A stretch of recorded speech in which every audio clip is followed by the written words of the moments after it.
YouTube channel அன்பர்களுக்கு வணக்கம். இன்றைக்கி காய்கறி எல்லாம் போட்டு ஒரு புளிக்கறி பண்ணலான்ட்டு இருக்கேன்.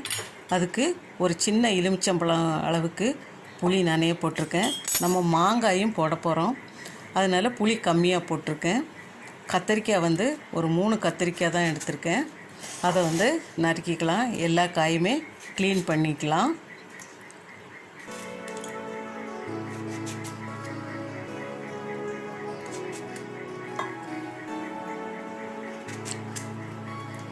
கத்திரிக்காய் 3 எண்ணெய் எடுத்திருக்கேன்.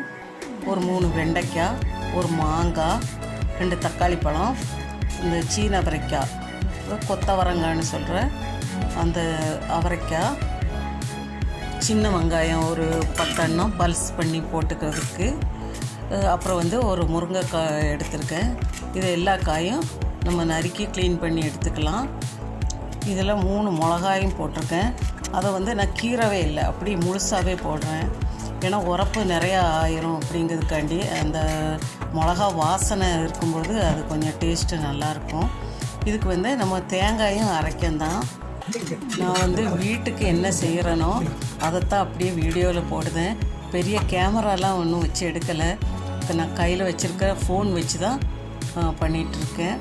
எல்லாமே நானே தான் எடிட் பண்ணி எல்லாமே எடுக்கிறது. இதில் குற்றங்குறைகள் இருந்ததுன்னா அதை பெருசாக எடுத்துக்காதங்க. எனக்கு என்ன அப்படின்னா, எனக்குள்ள வீடியோ ரொம்ப பக்காட்டும் கூட ஒரு 10 பேர் பார்த்தா கூட எனக்கு சந்தோஷந்தான். நான் இதில் பெரிய வருமானம் வர்றதுக்காண்டி பண்ணலை, எனக்கு ஒரு சந்தோஷம்.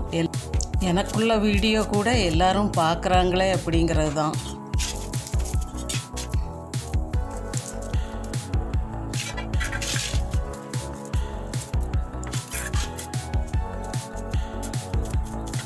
தாளிக்கிறதுக்கு இப்போவுமே வெங்காயம் நறுக்கி வச்சுக்கலாம்.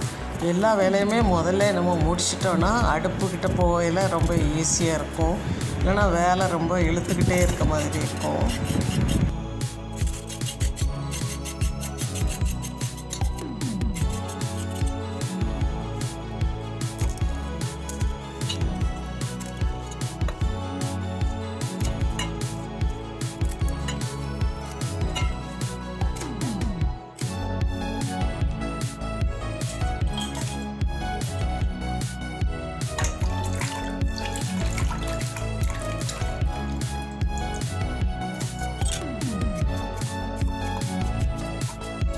தேங்காயை பொடிசாக நறுக்கி போட்டுக்கலாம், இல்லைன்னா சீக்கிரம் அரையாது. அது கூட 1/2 ஸ்பூன் சீரகம் போட்டோம். இதெல்லாம் போட்டு ஃபைன் பேஸ்ட்டாக நம்ம அரைச்சி எடுத்துக்கணும். இந்த வெங்காயம் நல்லா கழுவி எடுத்துடலாம். உரிச்சதுக்கப்புறம் மண்ணாக கூட இருக்கும், அதனால் அதையும் நம்ம நல்லா அலசி எடுத்து வச்சுக்கலாம். தேங்காயை ஃபைன் பேஸ்ட்டாக அரைச்சிக்கலாம். இந்த வெங்காயத்தை லேசாக பல்ஸ் போட்டு அடித்து எடுத்து வச்சுக்கிடணும். நம்ம குழம்பு கடைசியில் தான் வெங்காயத்தை போடணும். அதுக்கப்புறம் பொடியெல்லாம் சேர்க்குறத பாருங்கள். புளி முதல்ல ஊற்றிக்கிடுதோம்.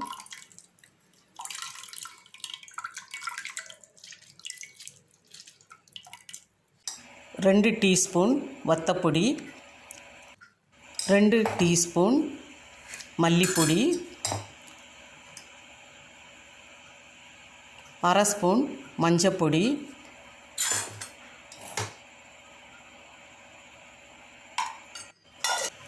இந்த பொடி எல்லாமே கை வச்சே நம்ம கலக்கி விட்டுக்கலாம். இந்த குழம்பெல்லாம் செய்யும்போது நம்ம கை வச்சு கலக்கும்போது கை பக்குவம்னு சொல்லுவாங்க. இப்போது கத்திரிக்காய் எல்லாத்தையும் போட்டாச்சு. முருங்கைக்காய், கொத்தவரங்காய்,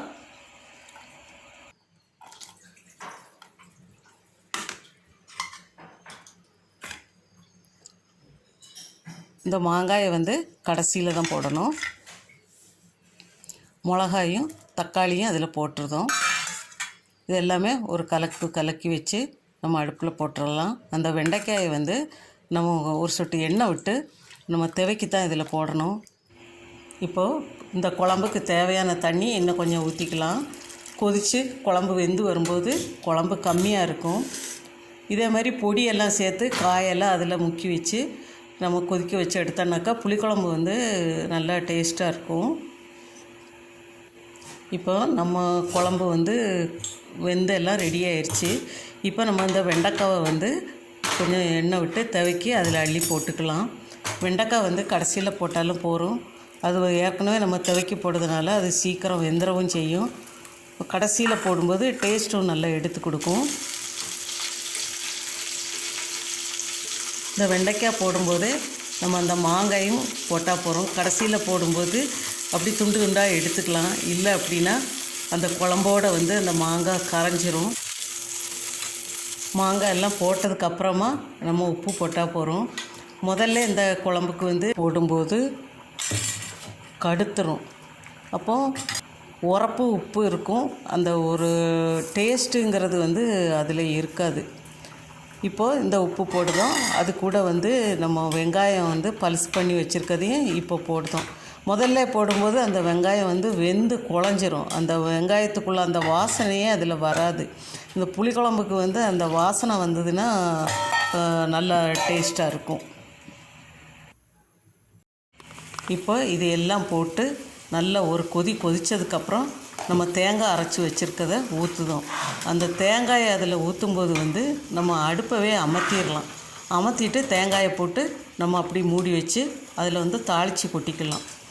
எதுக்கு கடைசியில் தேங்காய் போடுதோன்னா, தேங்காய் வந்து வெந்துருச்சு அப்படின்னா அப்புறம் வந்து டேஸ்ட்டு இருக்காது. அந்த தேங்காய்க்குள்ளே எந்த ஒரு எஃபெக்ட்டுமே அதில் இருக்காது. இப்படி ஒரு முறை நீங்கள் செய்து சாப்பிட்டு பாருங்கள். டேஸ்ட் எப்படி இருக்குன்னு நீங்கள் எனக்கு கமெண்டில் சொல்லுங்கள். தப்பாக இருந்தாலுமே நீங்கள் சொல்லுங்கள். நம்ம வந்து அதை ஏற்றுக்கலாம். அதெல்லாம் போட்டதுக்கப்புறம் நம்ம தாளித்து விட்டுக்கலாம். கொத்தமல்லி இலையும் போட்டு நம்ம ஒரு கிளறி விட்டு அப்படியே மூடி வச்சிட வேண்டியது தான். கொஞ்சம் நேரம் வச்சுருந்து சாப்பிடலாம்.